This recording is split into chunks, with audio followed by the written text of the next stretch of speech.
নমস্কার বন্ধুরা, Ankita's magic with মম চ্যানেলে তোমাদের প্রত্যেককে অনেক অনেক স্বাগত।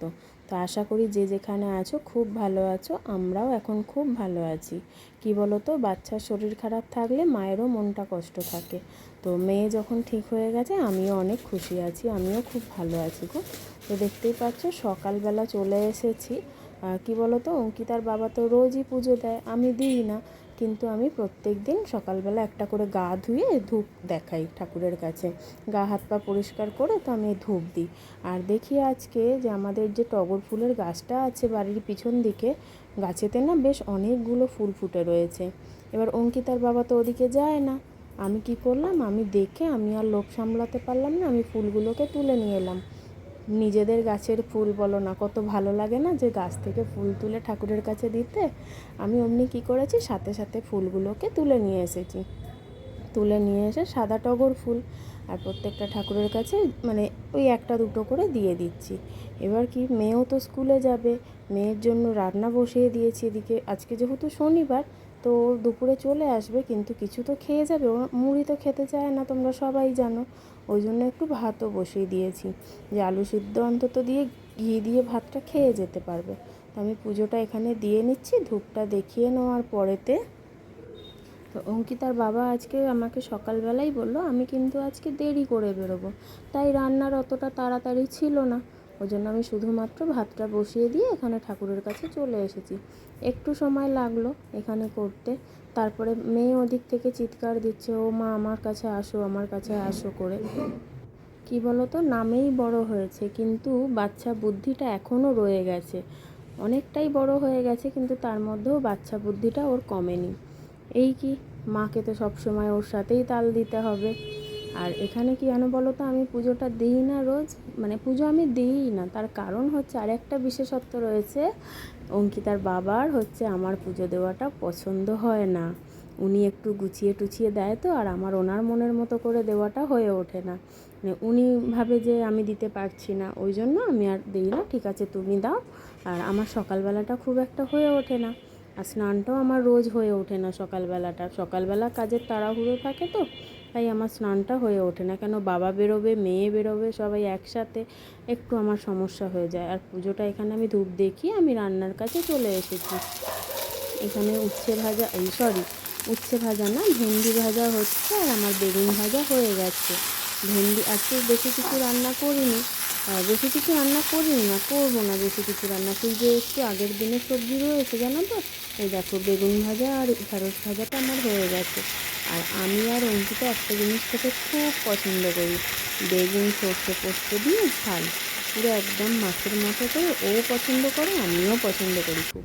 আর অঙ্কিতার বাবা যেহেতু বললাম না যে আজকে দেরি করে বেরোবে বলেছে, কিন্তু আর বেরোয়নি জানো তো। ফোন করলো কাজের ওখান থেকে, তো আজকে আর হবে না। তো ওই জন্য বললো ঠিক আছে, আমি তাহলে আজকে শনিবার যেহেতু, রবিবারে তো বাজার দোকান করতেই হবে, ওই জন্য শনিবারেই চলে গেল। আর দেখো না কত রকম মাছ এনেছে। আমার না এই মাছ বাছতেই সব থেকে কষ্ট হয় গো।